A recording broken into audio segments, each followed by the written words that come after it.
thinking you're smart because you're playing both sides in every issue is not as smart as you think it is. Being able to discern truth and falsitude is great.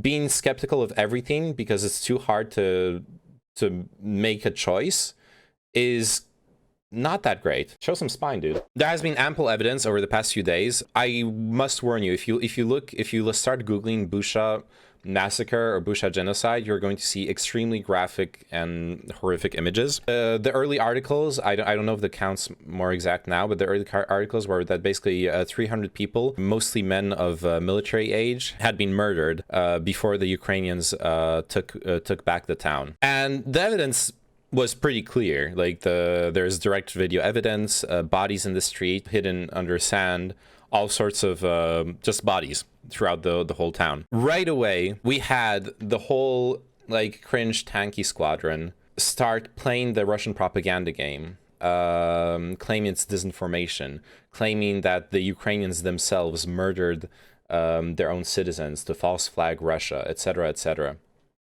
So I want to go over some of those ridiculous claims. One of the first ones concerns a video that I don't think I can show much of the footage. I don't really want to, honestly. You should watch it if you want to look in depth at it and you're emotionally okay with that, but it's pretty gruesome. Anyways, one of them there's been a few extra pieces of evidence that came out since then as well that like make it irrevocable that the Russian army committed the massacre. Notably satellite images that show that the bodies had been lying in the streets for days, if not like a week. Satellite and drone imagery that show that people just crossing the street get shot, getting murdered outright. There's like a biker, a person on a bike getting murdered outright in the street. So there's no doubt that it's the Russian army that committed the massacre. And right away, what happens? You got the usual suspects. Hinkle, for example, claims that the Russian military slaughtered 410 civilians in Bucha, Ukraine, don't add up and are almost certainly a false flag. Here's why. Russian troops are living in harmony with civilians in Bucha for a full month. After occupying the Bucha-Kiev region for a month and completing all relevant military objectives, the Russian forces announced their troops in the region would be withdrawing to shift focus elsewhere. Damn, they caught it via satellite? That's pretty wild. Yeah, I saw some recordings. I don't know, I'm still on the fence. The West is able to do such things. They even did. No, the West has done horrible things, but this is an extremely, how to put it? If this was a city, a Russian city that was bombed, I could believe that there is a lot of civilian death. In fact, that's when you say the West is able to do such things, that's probably what you're referring to. Yes, when the US, for example, was invading Afghanistan or Iraq, or when Russia was bombing Syria, there were a lot of civilian deaths. We had plenty of false flag operations. Not this kind, no. And once again, there is satellite imagery of the bodies lying in the fucking streets. This is one of the arguments from Hinkle. Okay, I'm gonna address this and then get back to the Hinkle bullshit. Like you need to understand. You can look into it. You can, instead of being like, I don't know, you can actually look into it. There is satellite imagery from like 4 days ago, 5 days ago. The bodies were already there. Secondly, what the fuck? You expect the Ukrainian army to massacre their own citizens? I'm not saying there are no dead. I'm merely not sure who is responsible. Dude, who was occupying Bucha? You think, how the fuck do you think the Ukrainian army walked in, killed 400 civilians, and then walked out? What's the logic there? The bodies already being there when the Russian army was occupying the city? What is that not enough proof? Do you think they just dropped dead from magical bullets? That the like Ukrainian snipers were fucking shooting them all down, but somehow didn't kill the Russian army? Like, what's the logic there? Sorry for being like emotional about this, but that's fucked up, man. What is the logical inclination for Putin to kill off Ukrainians? He would only be more isolated from the world theater. He's already as isolated as the world theater can make him out to be. I do think there's a situation where he might think he has nothing to lose or nothing more to lose. Secondly, we don't know that those are orders from Putin. Or are those the decisions from just the local leadership of the army? There's say, which doesn't mean it's not Putin's fault. Actually, the ruling on crimes against humanity is that leaders are responsible even if they don't know about what happened. That it is their responsibility to make it so it does not happen. But regardless, I don't know if Putin ordered that. And finally, it's mostly men of age to be drafted into the military, which when you combine with the fact that Ukraine currently drafts all men of military age into the military, it's under a state of martial law. Since the state of war actually, and any male of age is going to serve the military against Russia. That is the motive. That is the motive. That is the obvious motive for Russian army murdering a bunch of men before pulling back, because they know that those 400 men would then be soldiers that would fight against them in the east. In far-right circles who are supporters of Ukraine, they deem it to be Asians, such as Buryats, who were placed in Bucha, who might have done the murders. That's fucking insane, dude. 400 people in a small village, and even if that happened, the Russians just let them do it? Come on. Like, where... You're talking about it hard to think of it being Slavic people as well. That's fair enough. You know who brought in people who aren't Slavic into Ukraine? Russia did. Russia brought in Chechen warriors. I wonder if they would hesitate to massacre a bunch of civilians that could become soldiers against them. You're reaching so fucking hard, Martinosis. It's weird. But look up the evidence. The satellite imagery.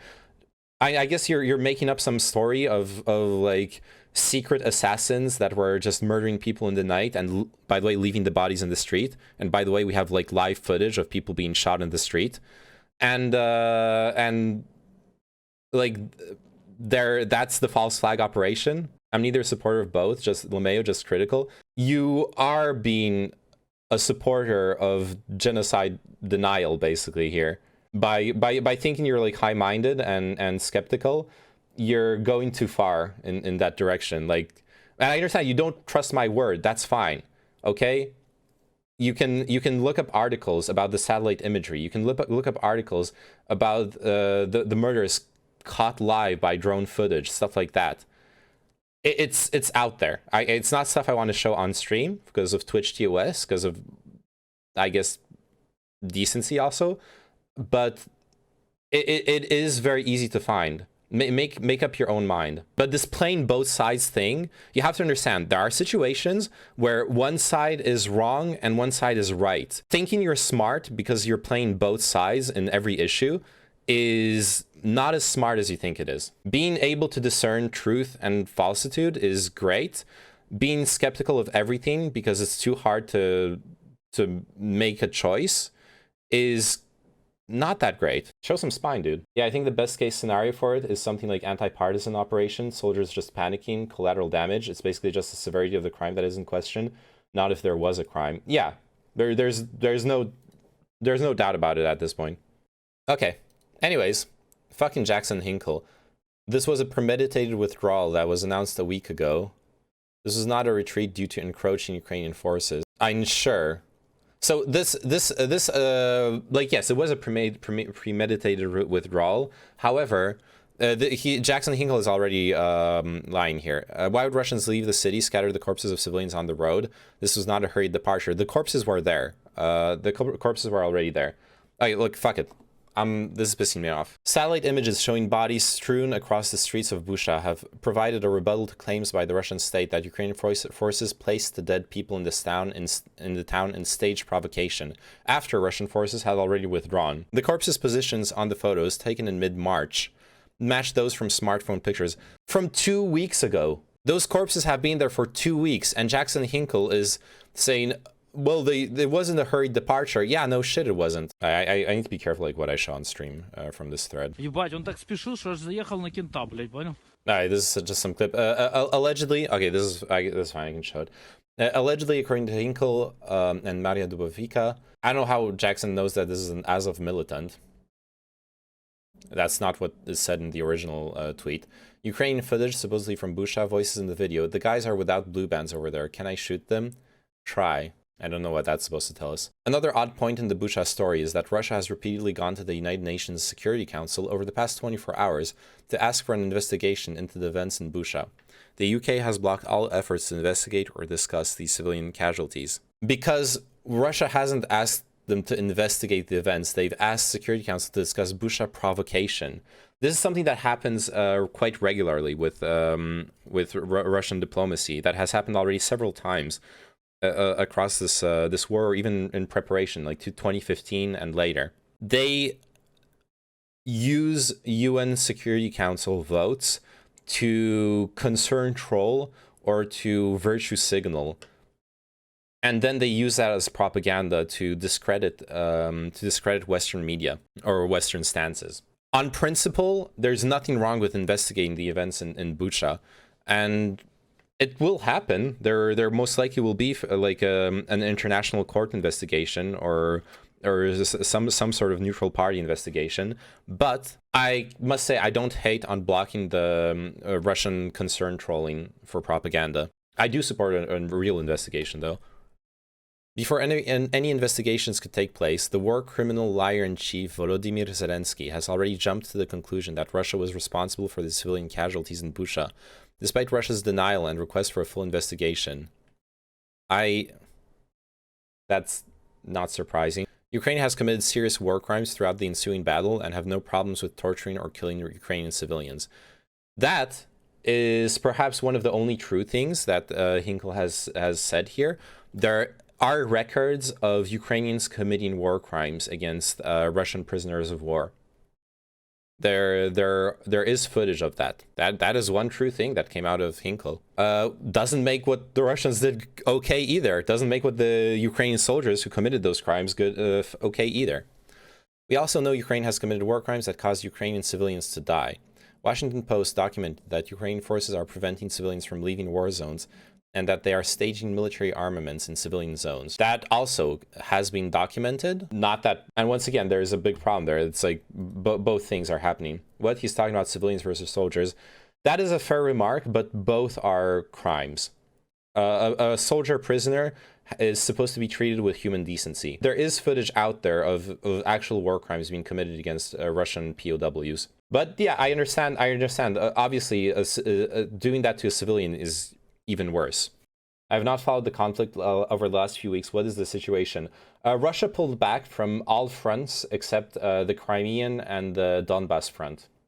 They have retreated from around the Kiev, from Chernobyl. They have retreated from Chernihiv in the north.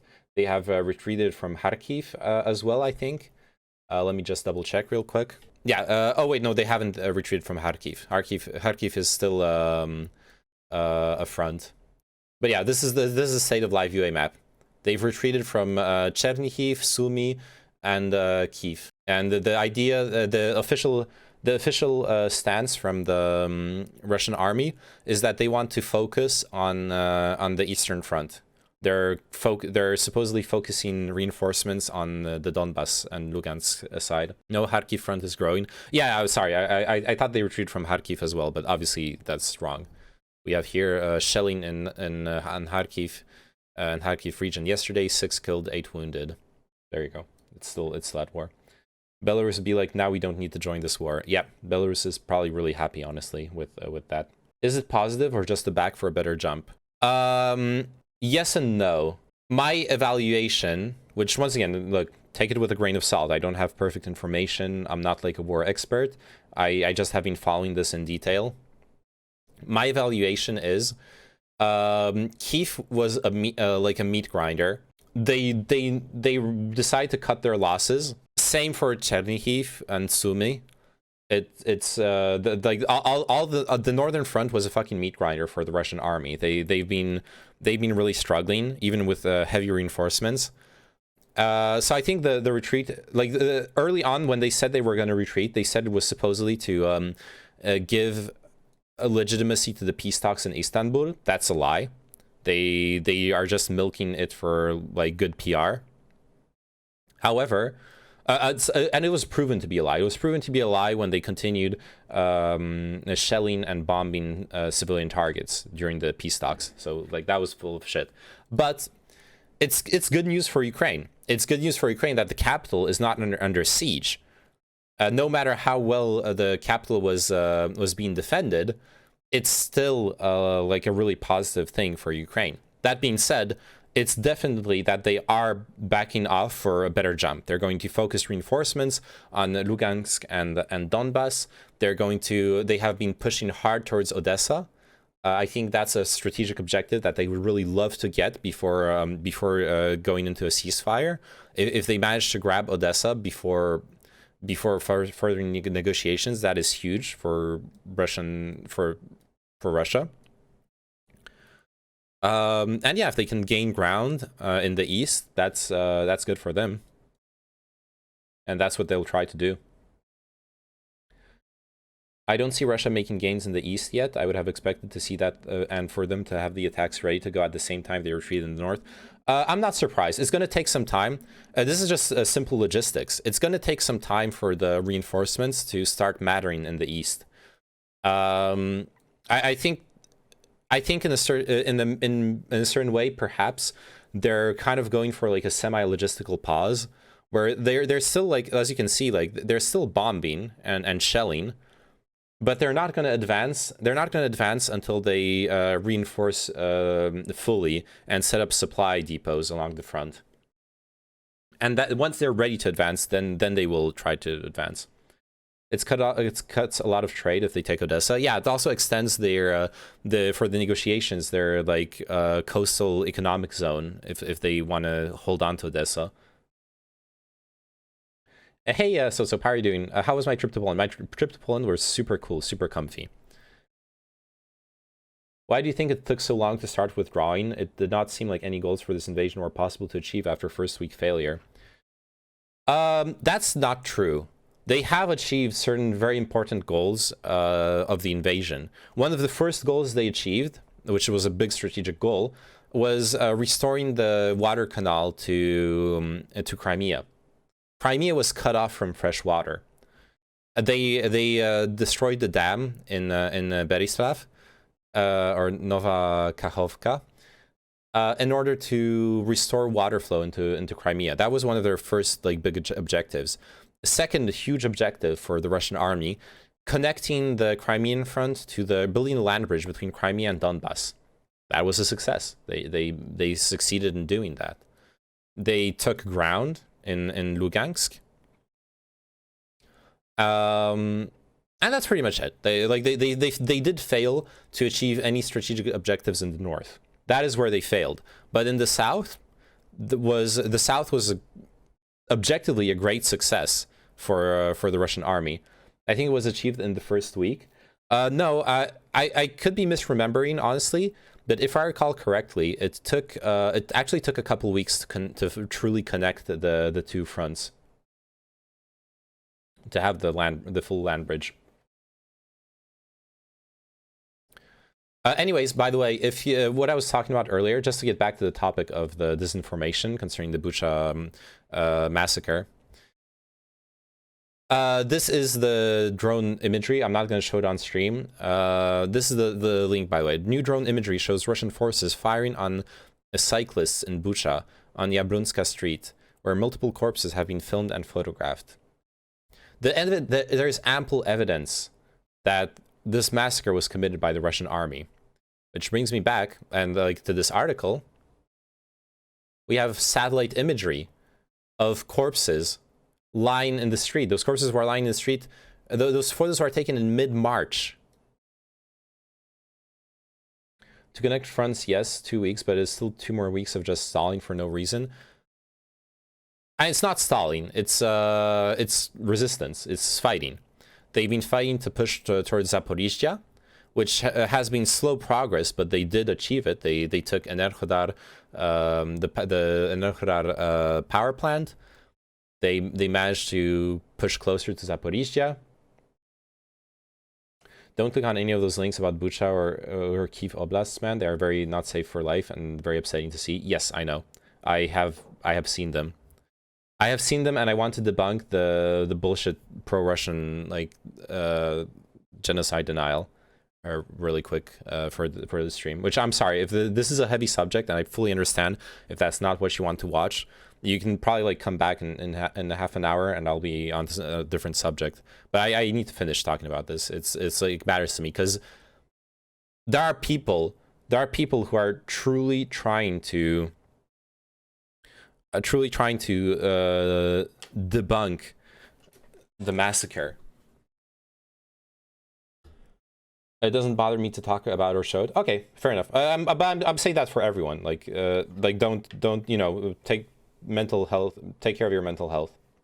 Did I talk to any Ukrainians? No, but I've seen Ukrainians. There's a lot of Ukrainians in Warsaw right now. Why did it take so long to tell what happened if there were already pictures? That's a good question. That is a good question. Possibly the satellite imagery wasn't released until now.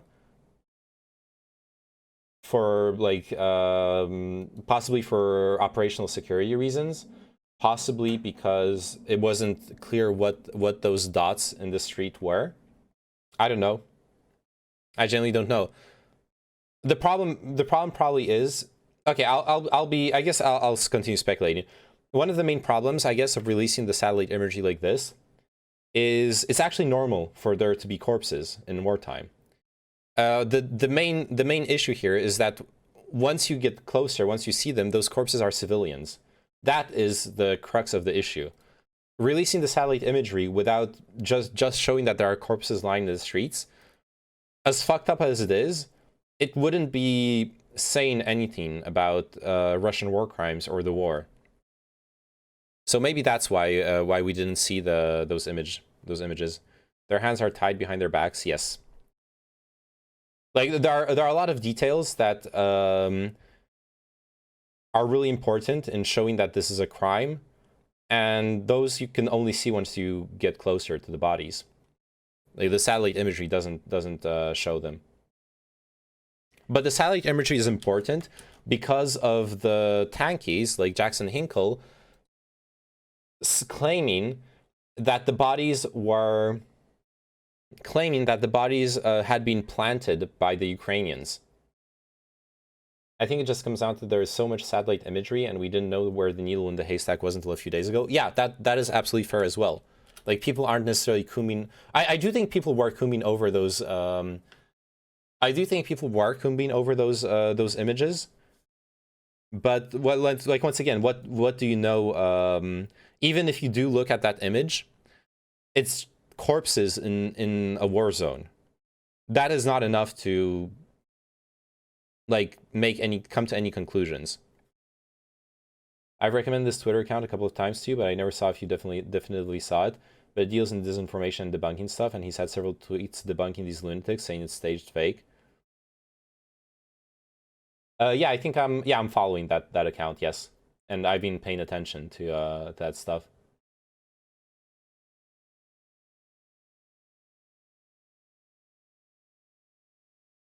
Bro, what is this? Blue band bodies are Ukraine supporters, and white band bodies were Russian supporters?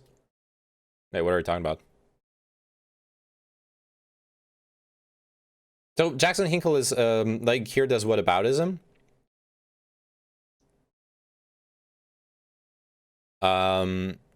Not to deny that Ukraine has done war crimes as well, which is bad.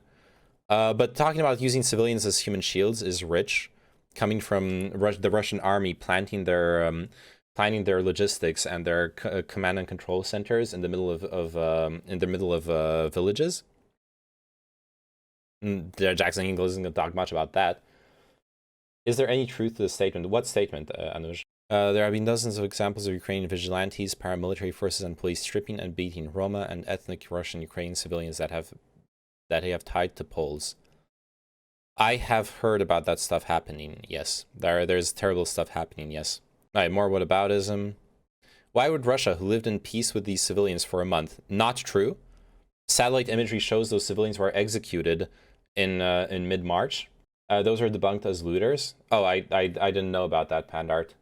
And still, still a crime. You don't just fucking execute or torture looters, but that does put things in perspective. So Hinkle lying. They did not live in peace with those civilians for a month. That is very easy to debunk. And withdrew from Bucha in an orderly fashion. I'm sure they could have withdrawn in a fucking choreographed dance that doesn't change that they massacred people before leaving. Wait until the final day of their occupation to kill civilians. Once again, not true. They killed them in mid-March. Why wouldn't they hide the evidence? They tried to hide evidence. They actually did. There's a lot of images showing that they were hiding, that they were trying to hide some of the bodies. Why would they do the one thing that could provoke U.S. response? It's not going to provoke U.S. response. Anyways, this is indecent. Telling these things to the families who lost someone there. Yeah, I hope they don't see this bullshit. So what people are claiming is white armband civilians were friendly to Russians, so executed by Ukrainians. Yeah, Bucha. That's fucked up, man. Okay, this goes back to the problem. This is so easy to debunk. This is so fucking easy to debunk. Bucha, throughout most of March, was controlled by the by the Russian army. Satellite imagery shows that those bodies were seen in the street that have been proven to be civilian bodies, people with their hands tied behind their backs and executed. Those bodies have been lying there since mid-March. They have been lying there for 2-3 weeks. They have been executed under Russian occupation. Once you connect those dots, how can you still concern troll about, like, armbands? Not saying you're doing that, Anuj. I've seen you in chat. I know you're like asking questions in good faith, but I'm talking about the people who are disinforming us about what's happened. Have you seen the supposed drone footage of the bike civilian being killed by a Russian BMP? Yes, I saw that as well.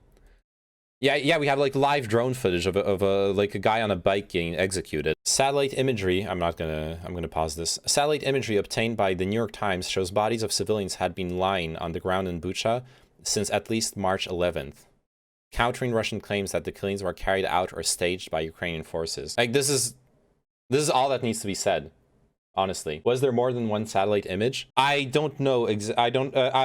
Usually satellite imagery, the way it works, there's satellite imagery over a period of time. I haven't seen the sources for the satellite imagery. All I've seen is reliable like news sources publish it. You got the Guardian, the New York Times, etc. So their journalists are publishing those images and have looked into them. I don't know what the source is for them. I'm scared of scrolling down this Twitter thread, honestly. Yeah, the first thing I see when I scroll down is a dead body on a stretcher. I had a feeling. So much disinformation, independent investigation is required, but Red Army had a bad reputation for butchering and raping civilians. Also happened during World War II, so possibly Russians did it. Yeah. As someone with a Polish family, our family has stories, as do most Polish families where people have survived World War II.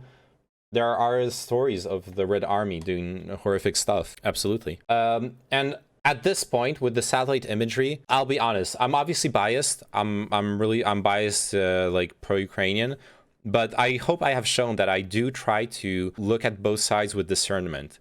I acknowledge, for example, the reality that the Ukrainian army has committed war crimes as well, because I have seen the proof of it. I have seen the footage. It's pretty undeniable. Like, people have looked into it. Experts have looked into it, and I've read their reports. I've also looked into this, and to me, the evidence is irrevocable. The Russian army has murdered hundreds of civilians in cold blood in Bucha. The satellite imagery, the drone footage, combined with the on-the-ground footage of the bodies being there, it's undeniable. Yeah, be careful and preserve your mental health name. Yeah, I've been looking at the images once and then I scroll past them. I don't want to keep seeing the same images of bodies and stuff.